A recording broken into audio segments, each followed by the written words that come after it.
கர்த்தருடைய பரிசுத்த நாமத்துக்கு மகிமை உண்டாவதாக.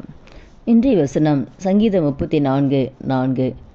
நான் கர்த்தரை தேடினேன், அவர் எனக்கு செவி கொடுத்து என்னுடைய எல்லா பயத்துக்கும் என்னை நீங்களாக்கி விட்டார். இந்த நாளில் கூட இந்த வார்த்தையை கேட்குற ஒவ்வொருத்தர் வாழ்க்கையிலையும் நம்ம ஆண்டவரை தேடும்போது அவர் நமக்கு செவி கொடுப்பார். தாவீது எழுதுகிற அந்த சங்கீதத்தில் அவரோட நிறைய அவர் வாழ்க்கையெல்லாம் பயம்தான். மாமனாருக்கு பயம், பிள்ளைக்கு பயம், ஓடிக்கிட்டே இருந்தார் பாருங்கள், மரண பயம். அப்போ அந்த எல்லா பயத்திலேருந்தும் அவர் ஆண்டவரை தேடும் பொழுது எல்லா பயத்திலேருந்தும் ஆண்டவர் தாவீதை விடுதலை ஆக்குகிறார். அதில் ஒரு ஜெயத்தை பெற்றுக்கொள்கிறார். அப்போ அதனால தான் அந்த சங்கீதத்தை அவர் எழுதியிருக்கார். அப்போது நம்முடைய வாழ்க்கையில் கூட நம்ம எந்த பாதையில் கடந்து போனாலும் ஆண்டவரை மாத்திரம் நம்ம தேடும்போது ஆண்டு நமக்கு செவி கொடுப்பார். நம்முடைய பிரச்சனைகள், நம்முடைய வேதனைகள், கவலைகள் எல்லாத்தையும் ஆண்டு பார்க்குறார். அப்போ எல்லா பயமும் போட்டிருக்கு.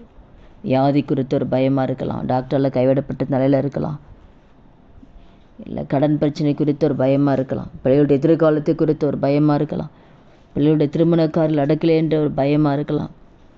அப்போ பிள்ளைகளுடைய வாழ்க்கை சரியில்லையே, பிள்ளைகளுடைய தவறான பாதையில் போயிடுறாங்களா, அந்த பிள்ளைகளை எப்படி மீட்டெடுப்பது, இந்த பிள்ளைகளுடைய எதிர்காலம் எப்படி இருக்கும் என்று சொல்லி எந்தெந்த காரியெல்லாம் இறுதி கலக்கத்தோடு பயத்தோடு இருக்கிறதோ அந்த எல்லா பயத்திலிருந்து ஆண்டவர் விடுதலையாக்கி கொடுப்பார். அப்போ நம்ம என்ன செய்யணும்னா அவரை நோக்கி பார்க்கணும்.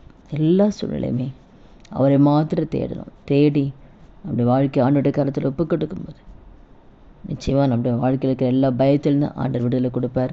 நீங்கள் எந்த சொல்லி வெட்கப்பட்டு போக மாட்டீங்க. அவர்கள் அவரை நோக்கி பார்த்து பிரகாசம் அடைந்தார்கள், அவர்கள் முகங்கள் வெட்கப்படவில்லை.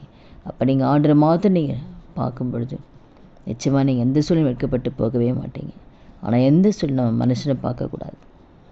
அப்போ யோசேப்பு கூட சிறைச்சாலையில் இருக்கும்போது பானபாத்திரக்காரர் தலைவன்கிட்ட சொல்கிறார், நான் இங்கே வரத்துக்கு எந்த தப்பு நான் செய்யலை, ராஜாட்ட சொல்லி எப்படியாவது இங்கேருந்து என்னை வெளியில் கொண்டு போன்னு சொல்லும் பொழுது அவன் மனுஷங்கிட்ட சொன்னனால அந்த காரியத்தை அவன் மறந்துடுறான். 2 வருஷம் மறந்துடுறான். அப்போ ஆண்டு உயர்த்துற நேரத்தில் கர்த்தர் ராஜாவுக்கு சொப்பனத்தை கொடுத்து அதுக்கப்புறம் நினைவுபடுத்துகிறார். அப்போ மனுஷனை நம்ம நம்பும்போது மனுஷன் கைவிட்டுருவான். அப்போ எந்த சொல்லுமே நம்ம ஆண்டரை மாத்திரம் தான் நம்பணும், ஆண்டரை மாத்திரம்தான் பார்க்கணும்.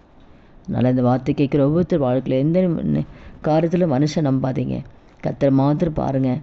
நிச்சயமாக ஆண்டரை நோக்கி பார்க்கும்போது நீங்கள் வெட்கப்பட்டு போக மாட்டீங்க. உங்கள் வாழ்க்கையில் இருக்கிற கலக்கல் பயங்கள்லாம் கர்த்தர் மாற்றி உங்கள் வாழ்க்கையில் அற்புதத்தை செய்வார். ஜெபிக்கலாமா? துதிகள் மத்தியில் வாசம் செய்ய நல்ல தகப்பனை இயேசுவின் நாமத்தில் சமூகத்தில் வருகிறோம். இந்த வார்த்தை கேட்குற ஒவ்வொருத்தர் வாழ்க்கையில் ஆண்டவரை அப்போ அம்மை துதிக்கிற உண்மை தேடக்கூடிய ஆண்டவர் அதிகமாக உண்மை தேடுகிற அந்த அனுபவத்துக்களை கர்த்தர் கொண்டு போங்க. அவருடைய வாழ்க்கையில் அவருடைய ஜபங்களுக்கு ஆண்டவர் செவி கொடுத்து வாழ்க்கையில் இருக்கிற எல்லா பயத்திலிருந்து கர்த்தர் விடுதலை கொடுங்கப்பா. அற்புதத்தை செய்து உங்கள் நாமத்தை மையப்படுத்துங்க. எந்த சொல்லும் வெட்கப்பட்டு போகவே கூடாதப்பா. வெட்கப்பட்ட இடத்துல தலைநிமிர செய்யுங்க ஆண்டவரை. அப்படி நீங்கள் நடத்த போகிற தயவுக்கு நன்றி. இயேசுவின் நாமத்தில் ஜெபிக்கிறோம் நல்ல பிதாவே, ஆமேன். கர்த்தர் நாமத்துக்கு மகிமை உண்டாவதாக.